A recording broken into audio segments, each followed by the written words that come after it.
এটা আফ্রিকান কেঁচো। এটা তাড়াতাড়ি খাবার খেয়ে বেশি খাবার খেতে পারে, এই জন্য সার তাড়াতাড়ি উৎপাদন বেশি হয়। সারটাকে আমরা এখানে দেওয়ার পরে এই নেটের মাধ্যমে পড়বে, নেটের মাধ্যমে পড়ার পরে এই মেশিনটা দিয়ে চালাই দিতে হবে। চাললে নিচে সারগুলো পড়ে যাবে, মোটা মোটা দানাদার থেকে যাবে, সে ওই সাইড দিয়ে বের হয়ে যাবে। এটা তো পুরো একদম চা পাতার মতো, একদম পুরো চা পাতার মতো আপা, এবং খুবই খুবই সুন্দর।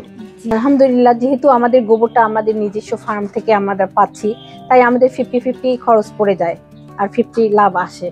আর যদি আমাদের গোবর সারটা কেনা হতো তাহলে হয়তো বা 40% আসতো। পারিবারিক সব কাজ করার পরেও মাসে 50,000 টাকা আয় করতেছেন, একজন সফল নারী উদ্যোক্তা। এটা একদম রংপুর শহরের প্রাণকেন্দ্র। তিনি এখানে ভার্মি কম্পোস্ট সার তৈরি করতেছেন, তিনি প্রশিক্ষণ নিয়ে কাজটা করতেছেন। তিনি কিভাবে করতেছেন, কিভাবে এগুলো বিক্রি করতেছেন, আসলে চাহিদা কিরকম, আমরা যারা এই ধরনের প্রজেক্টগুলো করতে চাই আমরা আসলে কিভাবে করব, সব বিষয় নিয়ে আজকে আপনাদেরকে একজন সফল নারী উদ্যোক্তার সুন্দর একটা ভিডিও উপহার দেওয়ার চেষ্টা করব। শুরু থেকে শেষ পর্যন্ত দেখুন। আপনারা এখান থেকে সার ক্রয় করতে পারবেন এবং পাশাপাশি আপনারা যদি নিজে এই ধরনের প্রজেক্ট করতে চান সেটাও আপনারা পারবেন। তো আশা করি ভিডিওটি না টেনে দেখুন। অবশ্যই কেমন আছেন? ওয়ালাইকুম আসসালাম, আলহামদুলিল্লাহ ভালো আছি। আপনাদের এই সুন্দর কেঁচো সার প্রজেক্ট দেখতে আসছি। আসলে বর্তমানে কেঁচো সারের কিন্তু চাহিদা এবং গুণাগুণ অনেক, করে এই ধরনের প্রজেক্টটা শুরু করলেন। আমাদের গবাদি পশু ফার্ম থেকে প্রথমে গরুর গোবরটা ওয়েট লিস্ট না করে আমরা এটা কাজে লাগানোর চেষ্টা করেছি। নাম পরিচয়টা যদি শেয়ার। আমার নাম জান্নাতুল ফেরদৌস ফারা, আমি রংপুরের জলকর মোড়ে অবস্থিত আমার ফার্ম। আচ্ছা, এটা কতদিন আগে শুরু হয়? 2 বছর হচ্ছে আমার ফার্ম শুরু হচ্ছে। বললেন এখানে আমরা বিদেশি এবং খুবই ভালো মানের কেঁচোগুলো আপনারা এখানে দিয়ে এই কেঁচো সারগুলো তৈরি করতেছেন। তো আমরা এগুলো হচ্ছে দেখবো এবং আপনারা কিভাবে প্রসেস করতেছেন এইটা একটু আমাদের যদি দেখাইতেন। আচ্ছা, এখানে আপনারা যে হাউসগুলো করছেন এটা আসলে কিভাবে কি করছেন একটু যদি বিস্তারিত বলতেন। এই দৈর্ঘ্য হচ্ছে 12 ফিট আর প্রস্থ হচ্ছে 3 ফিট আর 1 ফিটের মতো নিচু। মোট হাউস আছে হচ্ছে 20টা। আপনারা মাসে এখান থেকে কেমন পরিমাণ আসলে কেঁচো উৎপাদন করতেছেন?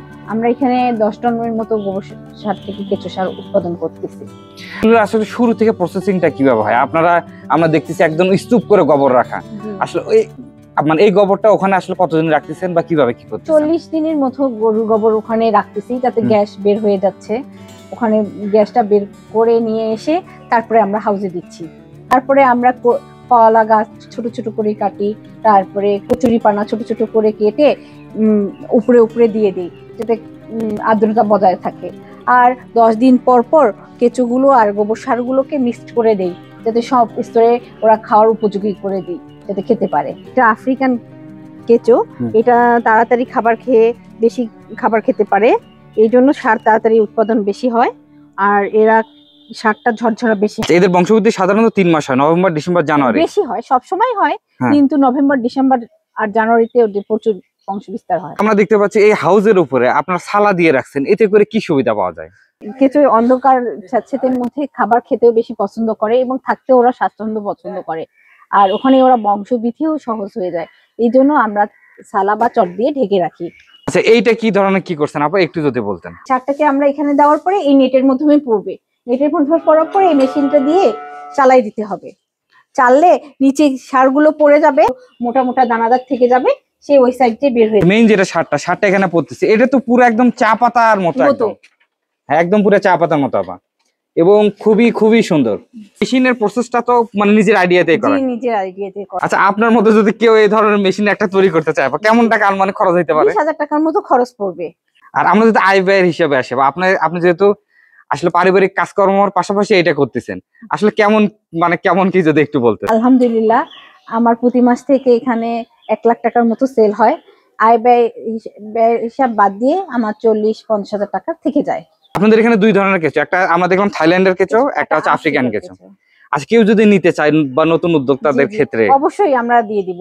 আজ কেমন দাম যদি একটু আইডিয়া দিতেন। আফ্রিকান কেঁচোটা আমরা 2000 টাকা করে দিচ্ছি আর থাইল্যান্ডের কেঁচোটা আমরা 1200 করে দিচ্ছি। আচ্ছা, কেঁচোর একটু জীবনকাল বলতেন বা এগুলো কেমন বংশ বিস্তার করে, যেহেতু আপনি আবার ট্রেনিং করছেন। জি, ওরা 150 থেকে 160 দিনের মতো বাঁচে। সাধারণত কেমন বংশ বিস্তার করে? 16 গুণ বংশ বিস্তার করে। আপনি রেসপন্স কেমন পাচ্ছেন যেহেতু শহরের বুকে আপনাদের এই প্রজেক্টটা? আলহামদুলিল্লাহ, আমরা খুবই রেসপন্স পাচ্ছি।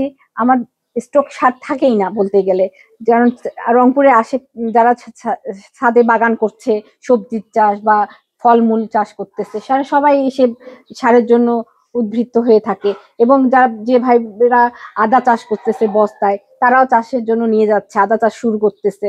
যেমন আজকে আলহামদুলিল্লাহ 1 টন গোবর কেঁচো সার নিয়ে গেলেন। তারপরে আলু চাষ করলেন কিছুদিন আগে, তখনও নিয়ে গিয়েছে।